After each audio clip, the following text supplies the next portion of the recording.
Wicket world project centre இல்லைங்களா?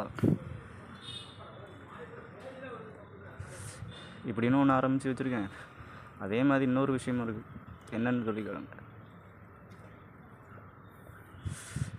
மக்களுக்கு அதை செய்தோம், இதை செய்தோம், அந்த ரூபாய் கொடுக்கும், இந்த இது ஹெல்ப் பண்ணுறோம், அந்த ஹெல்ப் பண்ணுறோம். இது அரசியல் இல்லை,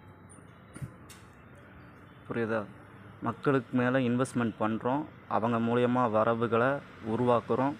அந்த வரவுகளை உருவாக்கி அதன் மூலியமாக லாபத்தை எடுக்கும். அதில் சிறு பங்கு மக்களுக்கும் கொடுக்கும்.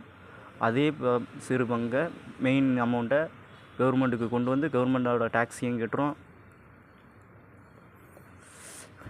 கவர்மெண்ட்டோட டேக்ஸையும் கட்டி அதையே சேவிங் அக்கௌண்ட்டாக மாற்றி கரண்ட் அக்கௌண்ட்டாக கொண்டு வந்து அதுலேயே கரண்ட் அக்கௌண்ட்டாக வச்சு அதுலேருந்து சேவிங் அக்கௌண்ட்டாக மாற்றி அதுக்கப்புறம் ஒவ்வொரு ஸ்டேட்டுக்கும் தேவையான லோன் அண்ட் சிஸ்டத்தை கொடுத்து பாலிசி அண்ட் சிஸ்டத்தை மெயின்டைன் பண்ணி கொண்டு வரது தான் கவர்மெண்ட்டாக ரன் பண்ணக்கூடிய ப்ரொசீஜர். அதை தான் இன்றைக்கி பண்ணிகிட்டு இருந்திருக்கேன்.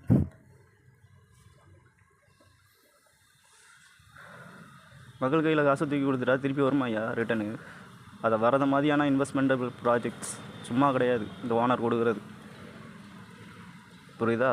இன்றைக்கி பணத்தை கொடுத்துட்டா திருப்பி வருமா? வராதில்ல. அதை இன்வெஸ்டபிளாக மாற்றி கொண்டு வரது தான் business of the economical, the world economical, the world governmental economical, international economical law இன் சட்டமுறைப்படி அதை கொண்டு வந்து அதுக்கான சிஸ்டத்தை எல்லாத்தையும் எழுதி சட்டங்கள்லாம் அதுக்கு தகுந்த மாதிரி எழுதி அதுக்கு தகுந்த மாதிரி கொண்டு வந்து வச்சு ரெடி பண்ணி ரன் பண்ணிக்கிட்டு இருக்கேன் ஓனர்.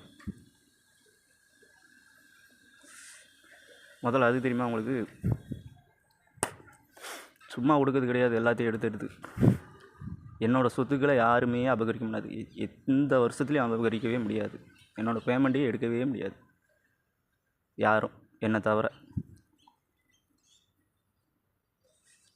அது ஆயுசுக்கு எத்தனை தலைமுறை ஆனாலும் அது அப்படியே தான் இருக்கும் என்னோடய சொத்துக்கள். அது யாருக்கும் மாறாது. அப்படி தான் சட்டத்தை எழுதி வச்சு எல்லாமே மெயின்டைன் பண்ணியிருக்கேன், புரியுதா? ஏன்னா நீங்கள் தவறுகள் பண்ணி அதை அழித்து இழித்து மக்களுக்காக கிடைக்க வேண்டிய நல்ல விஷயங்கள் கிடைக்காம அதை நாசம் பண்ணிடக்கூடாதுங்கிறதுக்காக அந்த விஷயத்தை வச்சுருக்கேன். ஏன்னா என்னோடய இது ஃபுல்லாமே ட்ரில்லியன் லெவலில் இருக்கும் பேமெண்ட்டு. அது ஃபுல்லாக எடுத்து கொடுத்துட முடியுமா? அதை அட்வொகேட்கள் சிஸ்டத்துக்குள்ளே வச்சுருப்பேன், வக்கீல் சிஸ்டத்துக்குள்ளே வச்சுருப்பேன், சுப்ரீம் கோர்ட்டு சிஸ்டத்துக்குள்ளே வச்சுருப்பேன், சட்டமுறைப்படி வச்சுருப்பேன், அரசியலமைப்பு சட்டமுறைப்படி வச்சுருப்பேன். இப்படி ஏகப்பட்ட சிஸ்டம்ஸ் இருக்குது. கோடு வேர்டு சிஸ்டத்துக்குள்ளே வச்சுருப்பேன். இப்படி சொல்லிகிட்டே போனால் நிறைய இருக்குது. இப்போதைக்கு இந்த தகவல் தெரிஞ்சால் போதும்.